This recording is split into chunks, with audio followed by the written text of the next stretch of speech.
My dear students, I welcome you all in the 10 plus 2 history classes. We are doing chapter 1 Bricks, Beads and Bone of your history textbook Themes in Indian History part 1. Today's topic is Problems of Piecing Together the Past. अतीत के टुकड़े जोड़कर देखने की समस्या की अतीत को के जो एविडेंसेस मिले हैं हमें उनको सबको एक साथ मिलाकर हिस्ट्री को रिकंस्ट्रक्ट करना, इतिहास का पुनर्निर्माण करना। ये इसमें क्या क्या प्रॉब्लम्स फेस की हैं हिस्टोरियंस ने, आर्कियोलॉजिस्ट ने, उसके बारे में हम पढ़ेंगे। As we have seen, it is not the Harappan script that help in understanding the ancient civilization. अभी तक हम देख पाए हैं कि जो हड़प्पन लिपि का प्राचीन हड़प्पन सभ्यता को समझने में कुछ खास योगदान नहीं रहा है, क्योंकि स्क्रिप्ट जो है अभी तक डिसाइफर ही नहीं की जा सकी है। Rather it is material evidence that allows archaeologists to better reconstruct Harappan life. जो भौतिक साक्ष्य मिले हैं उसकी वजह से जो पुरातत्वविद हैं उनको हड़प्पन जीवन का पुनर्निर्माण करने में उसके इतिहास को पुनर्निर्मित करने में ज़्यादा सहायता भौतिक साक्ष्यों से मिली है। फॉर एग्जाम्पल पोट्री, टूल्स, मृत भांड हैं, औजार हैं, ऑर्नामेंट्स, आभूषण, हाउस होल्ड ऑब्जेक्ट्स, घरेलू वस्तुएं etc. Organic materials such as cloth, leather, wood and reeds generally decompose. जो जैविक पदार्थ होते हैं, कपड़ा हो गया, चमड़ा हो गया, लकड़ी, वो डिकम्पोज कर जाते हैं, गल सड़ जाते हैं, specially in the tropical regions, उष्ण कटिबंधीय क्षेत्रों में। What survive are stone, burned clay, metal. जो चीज़ें लंबे समय तक बची रहती हैं उसमें पत्थर, जली हुई मिट्टी, धातु एक्सेट्रा आते हैं। ये चीज़ें ईजिली डिकम्पोज नहीं होती हैं। It is also important to remember that only broken और useless objects would have been thrown away. यहाँ पर ये याद रखना बहुत ज़रूरी है कि केवल जो टूटी फूटी चीज़ें होती थी और जो प्रयोग में नहीं लाई जा सकती थी, अनुपयोगी चीज़ें होती थी, उनको उन्हें वही चीज़ें फेंक दी जाती थी। Other things would probably have been recycled. बाकी चीज़ों को शायद दोबारा से पुनः चक्रित किया जाता होगा, उनको दोबारा से इस्तेमाल में जो है लेकर आया जा सकता था। Consequently valuable artifacts that are found intact were either lost in the past or hoarded and never retrieved.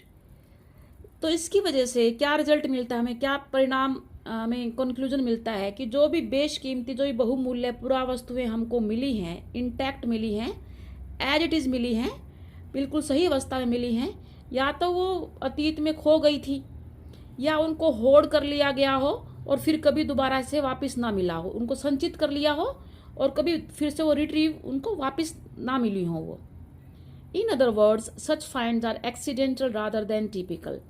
दूसरे शब्दों में ये जो इस तरह की जो खोजें होती हैं ये संयोगिक होती हैं। By accident we get them. कोई प्लान तरीके से उनको जो है वहाँ पर नहीं रखा होता, प्लान तरीके से उनको प्रिजर्व नहीं किया होता। Accidentally we find them rather than typical. Typical mean plan तरीके से, एक प्रारूपिक तरीके से। Now how do the archaeologist they classify the finds. जो पुरातत्वविद होते हैं वो जो उनको चीज़ें रिकवर करते हैं, जो आर्टिफैक्ट्स, पुरावस्तुएं जो उनको दोबारा मिलती हैं, प्राप्त होती हैं, उनको वर्गीकृत कैसे करते हैं ये पढ़ेंगे हम। Recovering artefacts is just the beginning of the archaeological enterprise. पुरावस्तुओं का दोबारा से मिलना केवल पुरातत्वविद हैं उनके लिए केवल एक पहला कदम होता है। Archaeologist then classify their finds. पुरातत्वविद जब अपनी इन जो चीज़ें उनको मिलती हैं उनका वर्गीकरण करते हैं। फर्स्ट क्राइटेरिया जो है, सबसे सिंपल प्रिंसिपल जो है क्लासीफाई करने का, इन टर्म्स ऑफ मटेरियल, भी किस पदार्थ की वो चीज़ें बनी हैं, जैसे स्टोन क्या पत्थर की बनी है, क्ले मिट्टी की बनी है, मेटल धातु, बोन हड्डी, आइवरी हाथी दांत की बनी है, तो किस चीज़ की वो बनी है, मटेरियल क्या है फाइंड्स का। फर्स्ट क्राइटेरिया ये है। Second and the more complicated criteria, जो दूसरा और थोड़ा जटिल है, वो इन टर्म्स ऑफ फंक्शन, उसकी उपयोगिता क्या रही होगी, उसका यूज़ क्या रहा होगा। Then archaeologists have to decide whether, for instance, an artifact is a tool or an ornament. पुरातत्वविद को ये निर्णय लेना पड़ा होगा उदाहरण के लिए कि जो पुरावस्तु मिली है क्या वो एक औजार है, क्या वो एक आभूषण है, और बोथ क्या वो एक औजार है या आभूषण है, दोनों ही है। और something meant for ritual use, क्या अनुष्ठानिक प्रयोग के लिए इसका अनुष्ठान में यूज होता है। An understanding of the function of an artifact is often shaped by its resemblance with present day things. अब एक पुरावस्तु के यूज को समझने के लिए, उसकी उपयोगिता को समझने के लिए कई बार हम क्या करते हैं कि वर्तमान में वैसी चीज़ें मिलती हैं, क्या उनसे रिजेंबल करती है वो आर्टिफैक्ट, क्या उनसे मिलती जुलती है। हमने पिछले जो पेजेस पे पढ़ा था कॉन्स का एग्जाम्पल, चक्कियाँ जो मिली थी, कि जो चक्कियों की जो हमने पूरे बॉक्स में जो पढ़ा था कि कॉन्स को रिजेंबलेंस के आधार पर कि वर्तमान समय में ये जो चक्कियाँ मिली हैं सेम फंक्शन है पीसने का और ग्राइंडिंग का और क्वायरिंग का। जैसे बीड्स हैं, कॉन्स हैं, स्टोन ब्लेड्स हैं, पोट्स हैं, मन के चक्कियाँ, और ये पत्थर के जो ब्लेड मिलते थे और ये मृद भांड मिलते थे। तो उनको हम आजकल जो ये चीज़ें सेम चीज़ें मिलती हैं, रिजेंबल करती हैं आपस में, तो रिजेंबलेंस भी जो है एक आर्टिफैक्ट के फंक्शन को बताती है with the present day things. Archaeologists also try to identify the function of an artifact by investigating the context in which it was found. दूसरा तरीका किसी आर्टिफैक्ट के फंक्शन को पता लगाने का ये है कि किस कंटेक्स्ट में वो मिली है, किस संदर्भ में वो चीज़ मिली है। अगर वो संदर्भ का पता चल जाएगा तो हमें उस आर्टिफैक्ट के फंक्शन का भी पता चल जाएगा।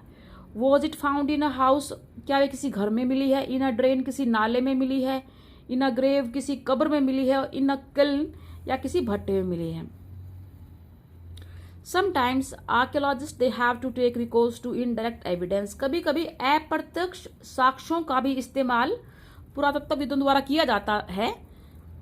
For instance at some Harappan sites cotton के ट्रेसेस मिले थे, कपास के ट्रेसेस मिले थे। To find out about clothing, लेकिन उस समय क्लोथिंग के बारे में पता नहीं चलता था, अभी कपड़े किस तरह के पहनते थे वो।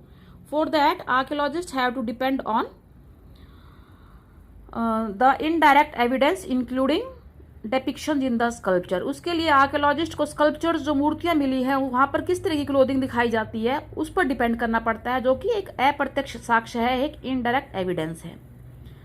Now archaeologists they also have to develop frames of reference. पुरातत्वविदों को जो है संदर्भों का एक रूपरेखा तैयार करनी पड़ती है, रेफरेंस के जरिए भी किसी चीज़ से कंपेयर करना। व्हेन वी रेफर, एग्जाम्पल दिया है इसमें कि जो फर्स्ट हड़प्पन सील मिली थी हमें उसके बारे में ज़्यादा समझ में नहीं आया आर्कियोलॉजिस्ट को। It was not easily understood till there was a context in which it could be placed, कि जब तक एक संदर्भ ना मिला हमें जिसमें इसको रखा जा सका। वो कंटेक्स्ट था मेसोपोटामिया के साथ इसका कंपैरिजन, या कोई कल्चरल सीक्वेंस होता, कोई सांस्कृतिक अनुक्रम होता भी जिसमें ये मिली है हमको, तब भी हम इसके बारे में कुछ कह सकते थे आर्कियोलॉजिस्ट जो थे। And in terms of comparison with finds in Mesopotamia, और मेसोपोटामिया में जो चीज़ें मिली थी और उससे कंपेयर करके। तो जब तक ये दोनों चीज़ें, एक तो कल्चरल सीक्वेंस था इस केस में, दूसरा comparing with the find in Mesopotamia, ये दो कंटेक्स्ट हो गए। इन दोनों को यूज़ करके archaeologist were able to understand the Harappan seal, but before these two finds they were not able to study the Harappan seal. So this is how archaeologists classify their finds. So in the next video we will discuss problems of interpretation.